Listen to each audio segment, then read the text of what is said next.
Definitely. And this is where we come back to defining what we think zero trust actually means. So, using Microsoft as an example, because they're pretty direct. Every month, Microsoft has Patch Tuesday. And if we're being realistic about what that really means, some human in the equation, whether it's a developer who handles the person who handles QA in that stack, they made an error. They released code that was a little bit too open, a little bit too vulnerable, and people can poke holes.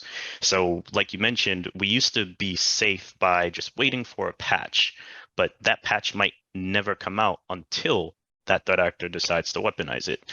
So we go through this motion where we're hoping that the vendor software is as secure as possible, but we will never know. You have no control over that. So that's what we're looking to kind of bring a shift in the security conversation. If we know that something like PowerShell, as an example, it tends to be the gateway application after someone can get access, they're moving laterally, that east and west traffic pops up, but you should have control of that level of automation. We shouldn't wait until PowerShell does something nefarious that now our eyes are on it.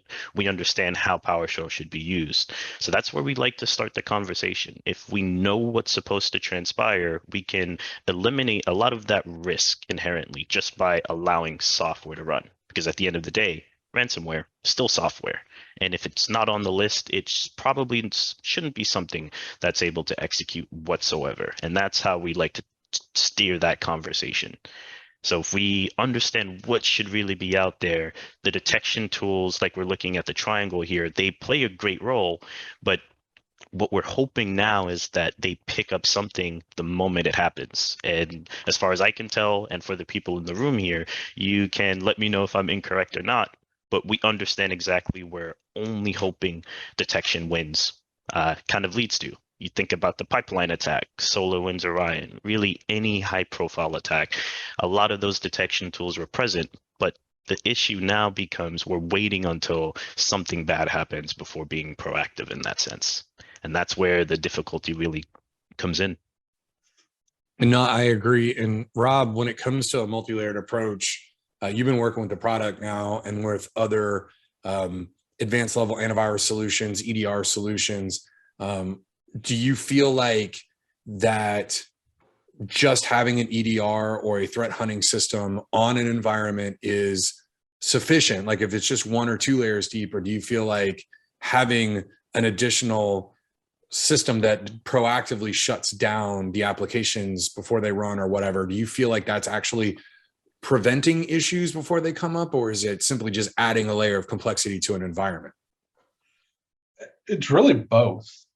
It does help having that additional layer, because having just an EDR where you've got your next gen AV and a team behind you looking at what's going in and out of that one device at a time, that's a single layer.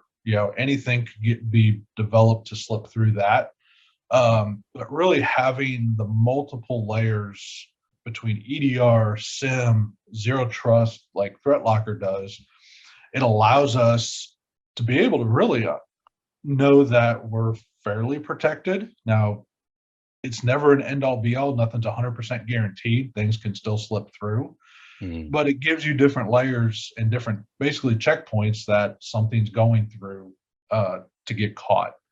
From a complexity perspective, yes, as we add tools, the complexity becomes more.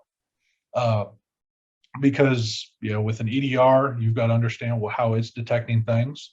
Is it going to pick up on your local backup tool? If it does, then you got to whitelist it and do all this other stuff.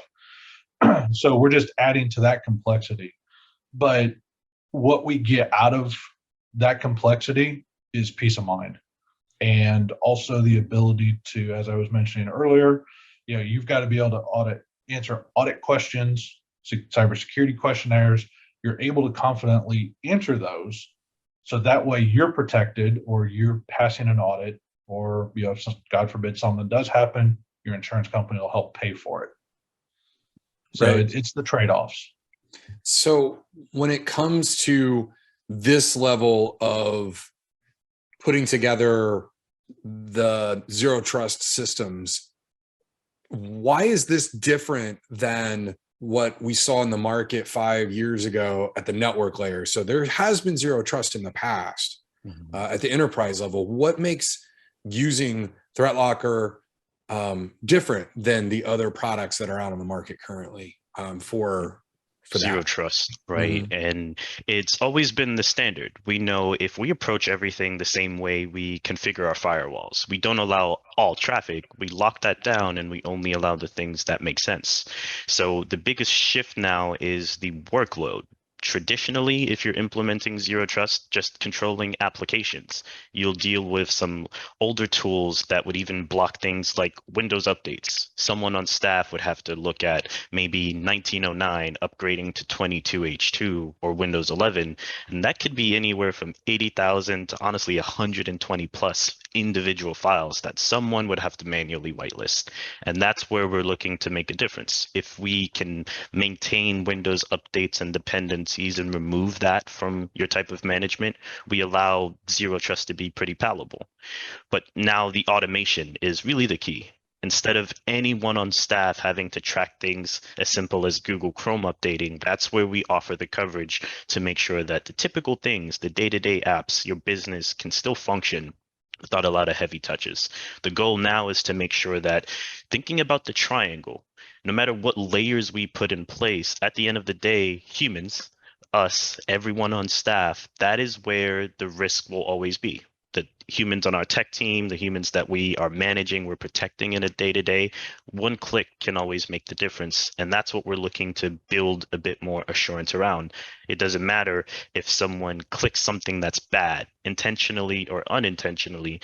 That zero trust mentality allows us to make sure that that isn't creating a script that is bringing down the entire network. We have control over scripts in that essence. So that's the goal. If we can give you control over what's supposed to go on, like Rob mentioned, we are looking to make sure you guys can sleep better because you know the control is there. We're not just hoping something bad gets picked up. And that is really the shift in the perspective.